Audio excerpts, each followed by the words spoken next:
നിന്റെ മൂക്കിന്റെ തുമ്പത്താണോ ദേഷ്യം? പുള്ളിക്കാരെ ഭയങ്കര ചൂടിനല്ലേ, എങ്ങനെ സഹിക്കണ്?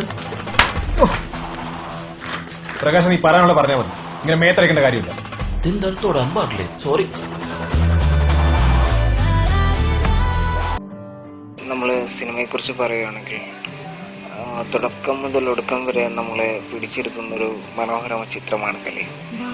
ഷമീർ താഹിർ എന്ന് പറയുന്ന ഡയറക്ടറിൻ്റെ കഴിവ് നമുക്ക് ഈ സിനിമയിലുടനീളം കാണാൻ സാധിക്കുന്നുണ്ട്. ഷമീർ താഹിർ വളരെ ഇതിൽ തന്നെ ഇതിൻ്റെ ഡയറക്ഷൻ കൈകാര്യം ചെയ്തിട്ടുണ്ട്.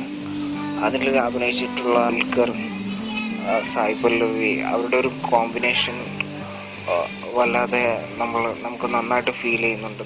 അതുപോലെ തന്നെ എന്താ പറയുക, ദുൽഖറിൻ്റെ സ്ക്രീൻ പ്രസൻസ് എന്ന് പറയുന്നത് ഒരു ഒരു ഒരു ഒരു മാജിക്കൽ മൂമെൻ്റ് തന്നെയാണ്.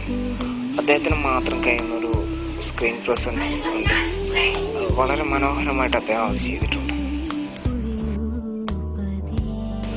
സായി പല്ലവി ഇതിൻ്റെ അകത്ത് വളരെ നമുക്ക് ഒരുപാട് പ്രതീക്ഷകൾ നൽകിക്കൊണ്ട് തന്നെയാണ് അഭിനയിച്ചിരിക്കുന്നത്.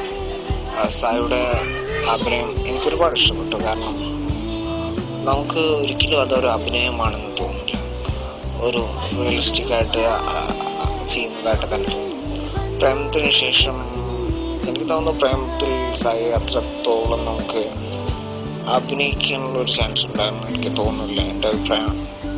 പക്ഷേ അതിൽ നിന്ന് മാറി കലയിലേക്ക് വരുമ്പോൾ ഒരുപാട് ഇമോഷൻസ് കാഴ്ചവെക്കാനുള്ള അവസരം നമുക്ക് സായി പല്ലവിക്ക് ഈ ചിത്രത്തിൽ കിട്ടുന്നുണ്ട്. പിന്നെ എടുത്തു പറയേണ്ടത് ചെമ്പൻ വിനോദിൻ്റെ പ്രകടനമാണ്. ഒരു വില്ലൻ എന്ന നിലയിൽ ചെമ്പൻ വിനോദ് ഇതിൻ്റെ അകത്ത് വളരെ മനോഹരമായിട്ട് അദ്ദേഹത്തിൻ്റെ വേഷം കൈകാര്യം ചെയ്തിട്ടുണ്ട്. പിന്നെ ഉള്ളത് നമ്മുടെ വിനായകനാണ്.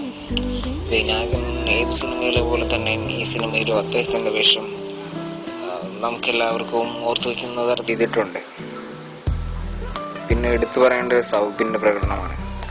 ഈ സിനിമയിൽ നമുക്ക് ഒട്ടും ബോറടിക്കാതെ തന്നെ കോമഡി ഒരു പ്രത്യേക ലെവലിൽ ചെയ്തിട്ടുണ്ട് സൗബിൻ ഒരു കൈയ്യടി പ്രതീക്ഷിക്കുന്ന പ്രകടനം തന്നെയാണ് ചെയ്തിട്ടുള്ളത്.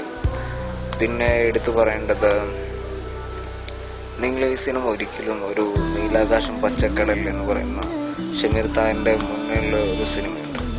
ആ സിനിമ പോലെ ഒരു സിനിമ പ്രതീക്ഷിച്ച് നിങ്ങൾ ഈ സിനിമയ്ക്ക് പോകരുത്. ഒരു പ്രതീക്ഷയുമില്ലാതെ നിങ്ങൾക്ക് 100% ഗ്യാരണ്ടിയോടെ കണ്ടിരിക്കാവുന്ന ഒരു സിനിമയാണ് കലി.